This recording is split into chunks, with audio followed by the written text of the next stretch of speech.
padres, 44 esposos, y los familiares siguen esperando una respuesta. Quieren saber qué pasó con sus familiares. De esta manera los recordamos aquí en Café de la Tarde.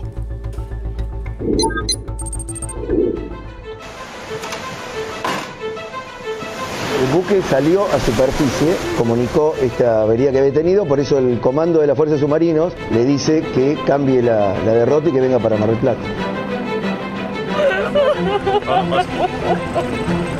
Se recibió una información que fue un evento anómalo, singular, corto, violento y no nuclear, consistente con una explosión. Nos sentimos devastados, nos sentimos impotentes. Estamos desesperados porque uno quiere que aparezca. Esa es la realidad. Queremos que aparezca, que vuelva, nada más. ¿Espera la palabra del presidente? Por supuesto que sí, pero no me lo va a traer nunca más. Con el máximo los respetos por el dolor que esto ha generado, insisto especialmente en los familiares.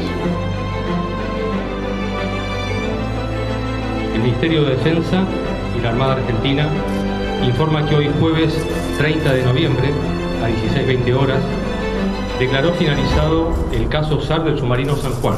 Se roban la plata a los jefes, por eso son unos hijos de mil puta. ¡Mataron a mi hermano! ¿Cree que es hora que la Armada diga todo lo que sabe? No sé, debería hacerlo. No me va a servir una placa que diga los héroes de San Juan. Y se han agotado las instancias o los días donde en condiciones extremas y por los días que han pasado no hay condiciones de que haya vida. Yo la verdad ya no doy más, ¿viste? Hoy ya no tengo fe. No tenemos nada, estamos con la mano vacía, no podemos decirle a nuestros nietos qué pasó con su papá. Lo único que les pido es que no nos dejen solos.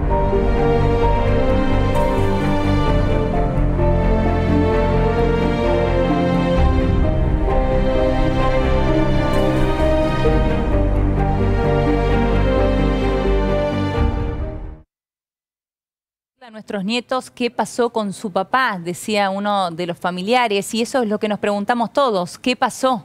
No hay respuestas. De esto vamos a hablar con Horacio Tobías, submarinista que está aquí con nosotros. Bienvenido, Horacio, nuevamente. ¿Cómo estás? Un placer tenerte acá. ¿Qué tal? Buenas tardes. Bueno, ha pasado un año, Horacio. Parece mentira, ¿no? Parece mentira. La verdad que sí. Hace un año estábamos hablando aquí con la esperanza de tener novedades. Para esta fecha era así. Exactamente. Sí, la esperanza de que era solo un hecho fortuito y no un accidente. Y bueno, al pasar de los días y corrían los días, etcétera, las esperanzas se fueron diluyendo para llegar al peor destino, que es donde estamos hoy, ¿no es cierto? Todavía sin ellos. Si tuvieses que decir hoy, ¿qué pasó con el ARA San Juan?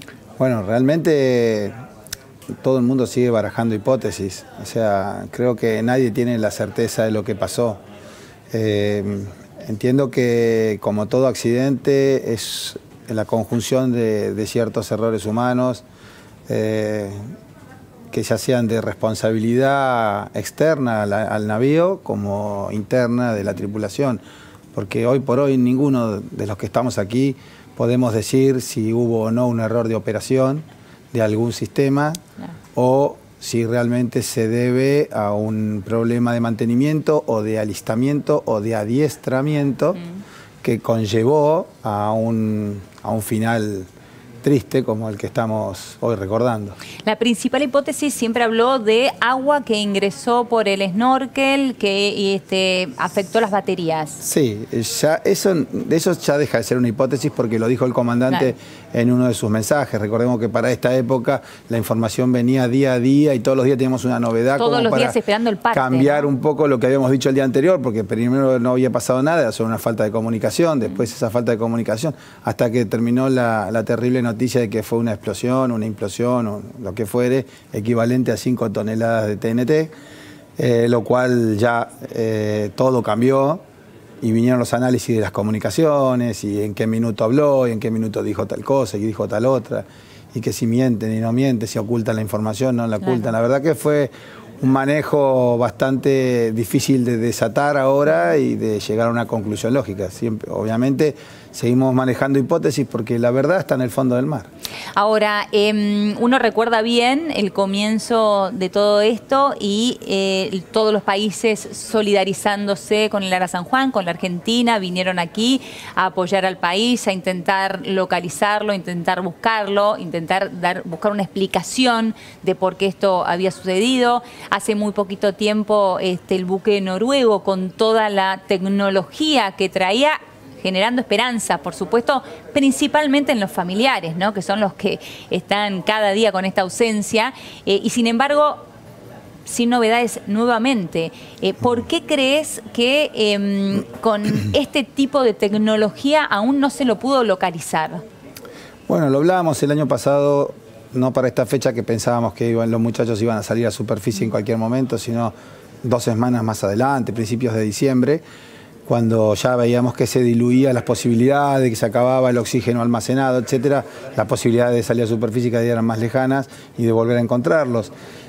Yo como operador de submarino, como jefe de inmersión que he sido durante años de este tipo de submarino y reparador de este tipo de submarinos, te puedo dar 1000 ejemplos prácticos y reales de estar navegando bajo las flotas más poderosas del mundo en ejercicios militares y estar pasando por abajo de los buques y no nos detectaban. Mirá. El mar argentino es un mar muy complejo, en superficie es muy bravo, en inmersión es muy complejo por la diferencia de napas y de temperaturas que se producen por los choques de las corrientes de Brasil, que es cálida, y la de la Antártida, que es fría, entonces se meten como lenguas de agua con diferencias de temperatura que a veces son de medio grado, 3/4 de grado, y eso es suficiente para que un submarino se esconda. Sí. Una diferencia de temperatura es una diferencia de temperatura. Una diferencia de temperatura de nuestro espejo para escondernos debajo de una flota y pasarle no tan lejos, pasar por debajo de los destructores, de los buques que son buscadores. Porque la temperatura hace que desaparezca de los sonares. Exactamente.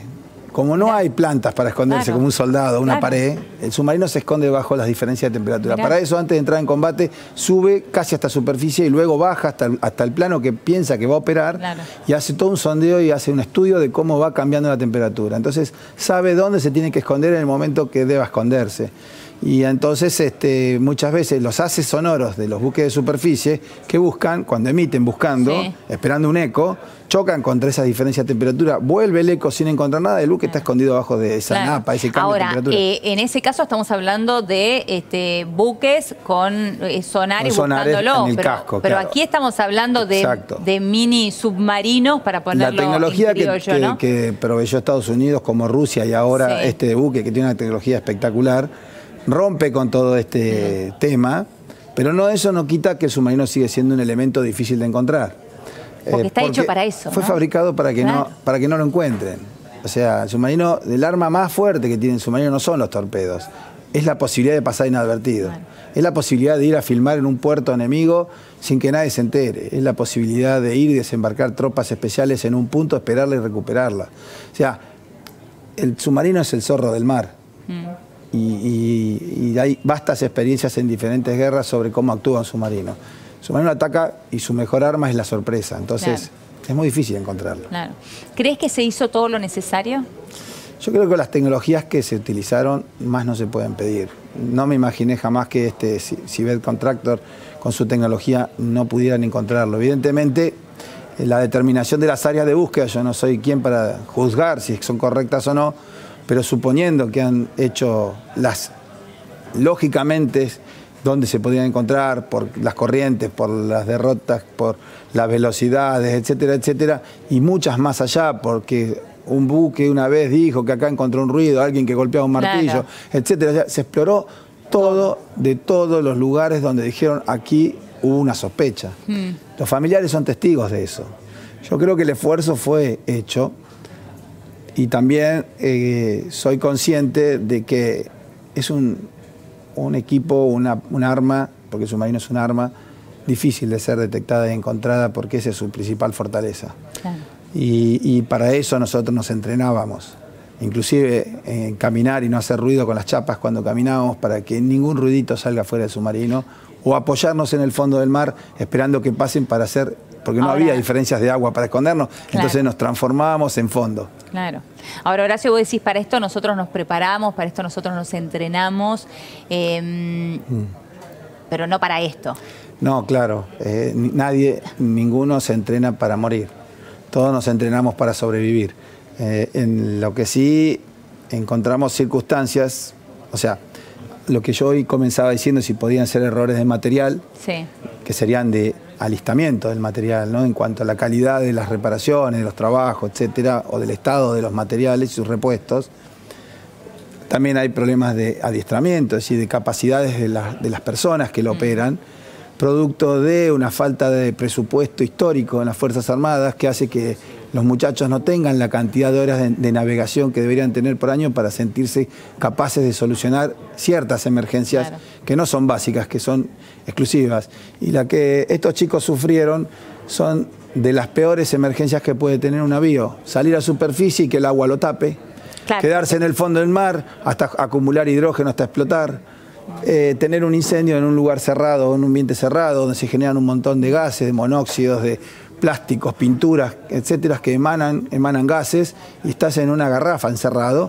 Por lo tanto, eso hace que el sistema respiratorio del hombre comience a tener, si bien hay máscaras de respiración de emergencia y todo, no es para siempre, ¿no? Todo eso. Porque el incendio que se provoca o que sucede allí en las baterías no es el incendio tal que nosotros conocemos. No es el que vimos recién con el supermercado Carrefour. Claro.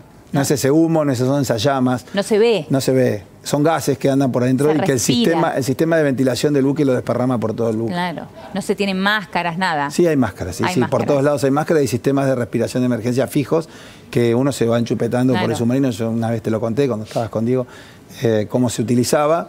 Pero hay que ver si hubo esa implosión o explosión. A mí no me queda muy claro, si bien ya lo han dicho muchas veces. Yo también tengo mis teorías personales como usuario de esos buques y quizás alguien me pueda, teniendo más datos en la mano, podría llegar a descartar la posibilidad de explosión, pero... ¿Cuál es tu teoría personal? No la puedo afirmar porque creo que la Comisión de Defensa ha tenido todas las herramientas, y ellos son submarinistas, ellos aparte son submarinistas muy reconocidos, los cuales yo respeto muchísimo, por su profesionalismo, que con todas las cartas que hay, por lo menos la información que tiene, han determinado esto, por lo tanto debo creer que es así porque... Yo no me siento más conocedor que ellos. Termina de cerrar. No, yo digo, si el hidrógeno llegó a un punto tal que podría haber generado una explosión, y una explosión interna podría haber hecho volar alguna válvula de casco o algo, arrancado una válvula, entonces el agua pudo ingresar dentro del submarino y se fue inundando lentamente o rápidamente, dependiendo del diámetro de la válvula, las presiones se empiezan a igualar. Entonces, tanto la presión exterior como la interior son iguales, con el cual el casco del submarino solo tendría la deformación que le produjo una explosión.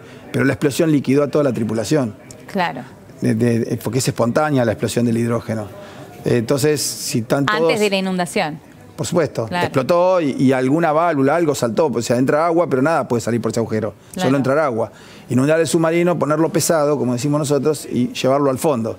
Ahora, si hubo una sola explosión o... ese ruido anómalo, etcétera, no nuclear, puede haber sido una explosión del hidrógeno al interno y después, en la pérdida de profundidad y yendo hacia el fondo del mar, como las presiones se van igualando, porque hay tanta agua adentro como afuera y la cantidad de aire encerrado dentro del submarino forma un colchón que se va presurizando, entonces no hay deformación externa porque las fuerzas externas son iguales a las internas, entonces el submarino mantiene su forma geométrica y no está roto, no está abierto, panzurrado o algo que permita que salgan cosas a la superficie para ser encontrado. Entonces, podría ser quizás, pero es una teoría que yo tengo, no la puedo confirmar porque me faltaría un poco más de información para poder saber si eso fue así. Ahora, Horacio, vos siendo submarinista, con todo el conocimiento que tenés, nos has explicado muchísimo a todos nosotros que de a poco nos fuimos enterando de este mundo, lamentablemente con este hecho. Sí, qué lástima. ¿Cuándo fue el día en que vos dijiste... Bueno, las noticias no van a ser buenas? Y los primeros días de diciembre, cuando al principio era una falta de comunicación, parecía que ya se van a comunicar, porque la tormenta, esperemos que pasen las tormentas para que el submarino salga a superficie. Después salió el mensaje que el comando del buque había informado que había tenido un incendio en el balcón de baterías. Eso para mí fue realmente determinante. Un incendio en el balcón de baterías en el mar, alejado de una base, etcétera, de apoyo exterior, es letal para un submarino. Yo creo que una vez lo hablábamos acá y te dije, el peor enemigo que tiene un submarino es un incendio interno. Claro, es cierto, vos lo dijiste. Sí, porque por todo esto que acabamos de nombrar. Entonces, y no porque haya quemados, en realidad hay electrocutados. Claro, porque el casco es metálico, entonces los arcos voltaicos empiezan a volar de... Todo lo que tengas metálico se conecta con el casco y ves volar los rayos de las paredes hacia las personas. Ahora, vos recién decías, la verdad es que lamentablemente no se tienen la cantidad de horas de entrenamiento que se deben tener en esta profesión. Esta tripulación se encontró con una de las peores situaciones sin el entrenamiento adecuado, quizás evidentemente. Quizás con más adiestramiento que ellos, no sé si lo pudiera haber resuelto, porque este tipo de avería es casi irresoluble en el medio del mar. Mirá. Casi lo lleva a la muerte este mismo submarino, un accidente amarrado al puerto de Mar del Plata. Similar, entrada de agua, que fue la batería, etc. Y amarrado. Claro. Y fue casi la pérdida del submarino, o sea, el incendio generó que el buque ese quedara inoperativo por 1 o 2 años, porque hasta recuperar todos los sistemas que se habían dañado por el cortocircuito. Pero estaba amarrado al puerto y fue un pasamanos de cientos de hombres trayendo matafuego de la ciudad, de toda la base, de los buques vecinos, de los bomberos de la ciudad de Mar del Plata, del puerto de Mar del Plata, todos adentro de un submarino sin que salga nada de humo. Simplemente era eléctrico. Las baterías no dejan de entregar energía hasta que no se agota toda la energía que tienen acumulada. Entonces no para, no hay apago la luz. Corto el disyuntor. No se puede. La batería va a seguir, va a seguir y va a seguir hasta que se descargue completamente. Y entonces, como no hay manera de cortar el disyuntor que corte esa energía, no hay manera de parar. Claro. Ahora, con todo esto que mencionábamos recién, viene un joven, se acerca a vos y te dice, quiero ser submarinista. Sí. ¿Lo recomendarías? Yo tengo pasión por submarinismo. El submarinismo se siente como ser piloto de caza, como ser buzo táctico, como ser comando de ejército, o comando de infantería de marina, o piloto de caza bombardero.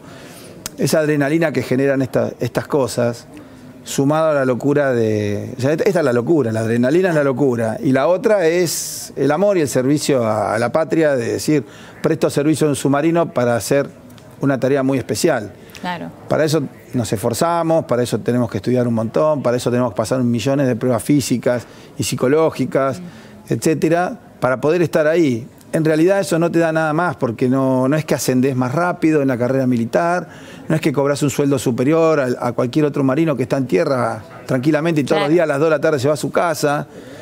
Nada, es simplemente el hecho... Vocación la vocación es pura vocación, es difícil de entender a veces para la sociedad que haya gente que tenga una vocación que lo lleva a perder la vida. Claro. Y es así, por eso hace un juramento y entonces cuando... En las imágenes uno ve la familia desgarrada, etcétera.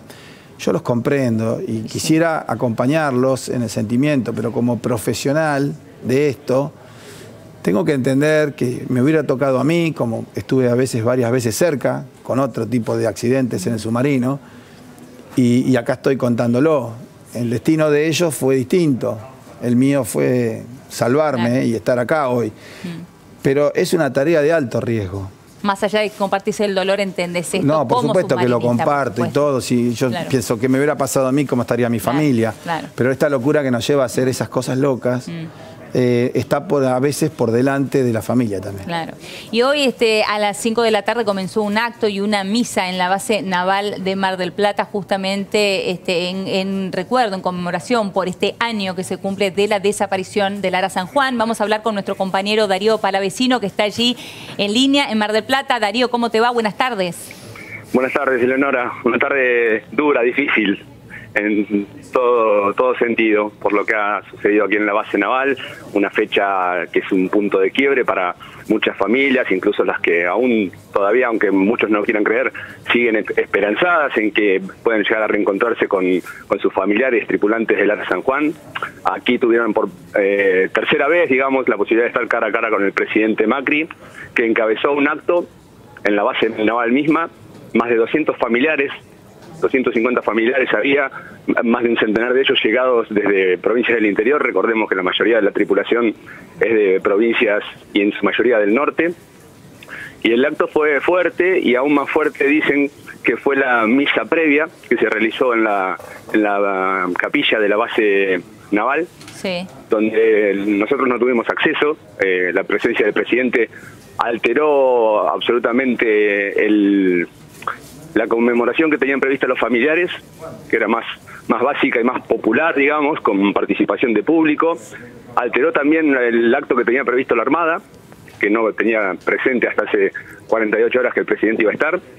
Y bueno, dentro de un marco de extrema seguridad, con restricciones para el movimiento tanto de invitados como de la prensa, el presidente finalmente volvió a estar frente a los familiares y se comprometió a no abandonarlos, a seguir buscando al submarino, esta vez a partir de una resolución que se leyó, firmada por el jefe del Estado Mayor de la Armada, sí, que compromete a que todos los buques de la Armada que naveguen dentro de sus tareas habituales, pero en la zona cercana a la del naufragio del submarino, deben desplegar los medios y habilidades que tengan disponibles en la embarcación para rastrear y buscar en profundidades la posible presencia del submarino. Y Darío, ¿cómo tomaron esto los familiares? La mayoría mal, ya lo sabían. Muchos incluso decían que no sabían si se iban a poder contener, a tener algún tipo de reacción. Finalmente fue un acto absolutamente prolijo y con familiares que venían de la misa y venían golpeados. Siguieron, te diría, llegaron al acto del presidente llorando de la misa, siguieron con atención, se emocionaron mucho cuando se leyeron los nombres de los 44 tripulantes, a los cuales la formación del personal de la base respondía con un presente. Creo que fue un momento fuerte para ellos, y cuando terminó el acto sí se pudieron descargar con contacto con nosotros, diciendo cosas muy duras, pero por sobre todo renegando de una de las frases del presidente, que en su discurso de 4 o 5 minutos dijo que estuvo siempre desde el primer día con los familiares, y los familiares no pueden dejar de recordar que ellos llegaron a acampar 52 días en Plaza de Mayo y el presidente nunca los atendió. Los encuentros que tuvieron con él fueron el 6 de febrero, sí, 40 minutos en la Casa Rosada, otros 5 minutos que había estado, creo que fueron en noviembre, apenas sucedió pocos días después de conocida la desaparición del buque, y este es el tercer encuentro que tienen. Exactamente. Claro, en la base, claro, había venido a Mar del Plata, pasó, saludó, lo recuerdo de jogging, entrando, muy de fin de semana, y charló un ratito con ellos.